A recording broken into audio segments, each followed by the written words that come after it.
Hey, so I'm chilling. Got off work, um, and I just want to talk about this conversation I had with this young man on the job.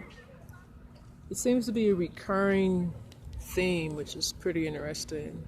So he's like in his late 20s. It's really interesting for me to say young man, but it's what he is. And we're talking about work. I keep getting into this conversation about working with young people. And I find myself we just talk about what we're doing here, what brought us to the park, and work, quote unquote work.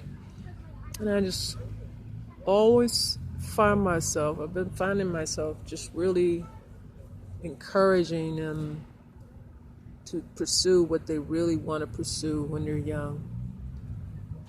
You know, it doesn't matter how old you are to pursue what you want to do, but I lost track and put on the shelf things I really wanted to do when I was young. One being music, more creative things. I was really into music. Like, that's all I ever wanted to do. I never saw myself doing anything else. But you know how your parents always say, you gotta have a backup plan and plan B and things like that parents tell their children, which I do not recommend telling your child or believing that you have to have a backup plan in case what you really want to do doesn't work. These days, having multiple plans, yes. But back in the day, when I was young, that's all I really wanted to do. And so I find myself now in my mid 50s, longing for and missing that creative side of me.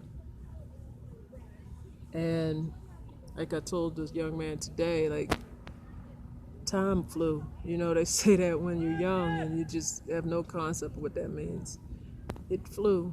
I looked up and I was 50, 51. Now I'm 54.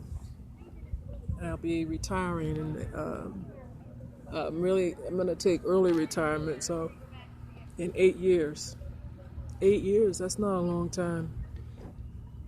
And I've kind of made full circle in a sense, downsized. I'm becoming a minimalist, really radically changing how I work, what that means, shifting what's really, really important to me.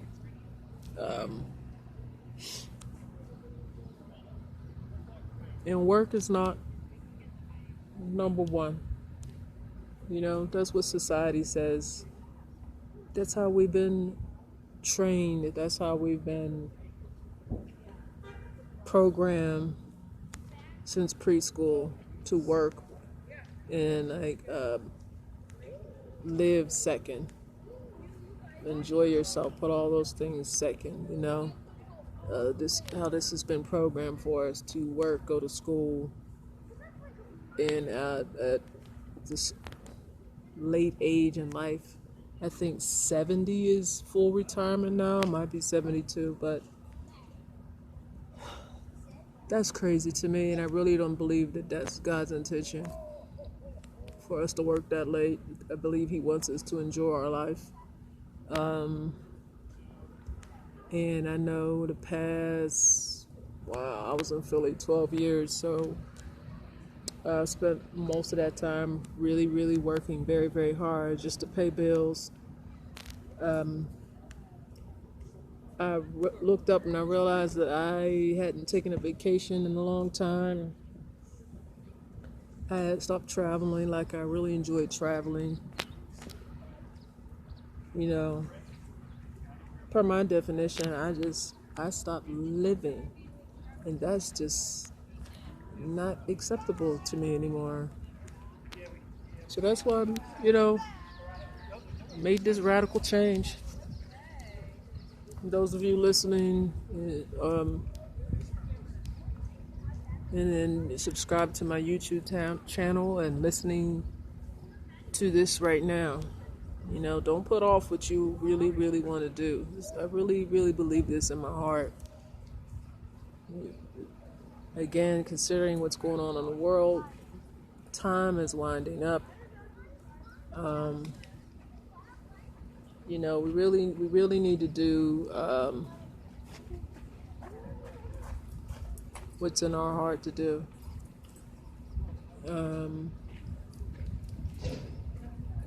And that's really what I wanted to say, you know, so I just really encourage this young man to really pursue what he wanted to pursue and not have any type of,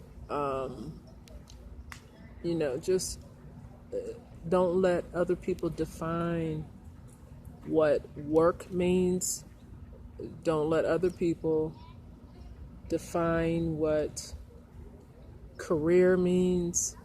Any of those things that we've been taught, don't let anybody define that for you. I'm pursuing freedom. You know, we live in a society to where nothing really, really promotes freedom. And I'm thankful even at 54 that I had that wake-up call. And I didn't even talk about the health scare I had a couple years ago that has a lot to do too with my philosophy. But pursue.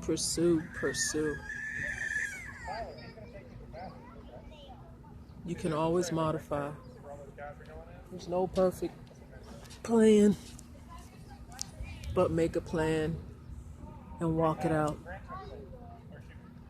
I am gonna get something to eat. I think I'm gonna head back to the dorm. I don't think I want to go to our EDR, our cafeteria. Just really thinking about this conversation, that's really important. I think it's really important. And I guess I'm gonna find part of my calling. It was on my phone, but like I said, that's just been a recurring conversation, and I genuinely.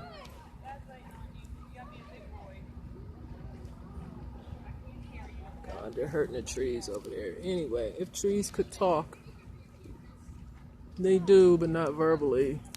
I don't know. Can you see them over there hurting the trees? Anyway, so yeah, you know, I'm gonna go get something to eat. I think I'm gonna go get some of those raspberry-filled donuts too. They're really, really good. And have those for breakfast. All right. So think about what I said. Doesn't matter how old you are. You have to live with you. And this is tied into mental health. Hardly anyone is talking about how work and not doing what you were scripted to do affects your mental health and your well-being. This is good for my health. See these trees behind me? This isn't about the people that come here. This isn't about guests. This is about where I'm at. The altitude, I'm over 7,000 feet.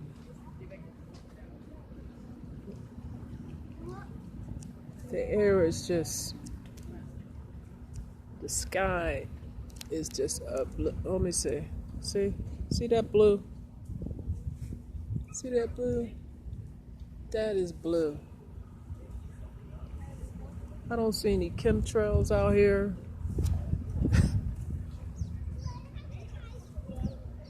All right. I'll talk to you next time. Let's get busy with that plan.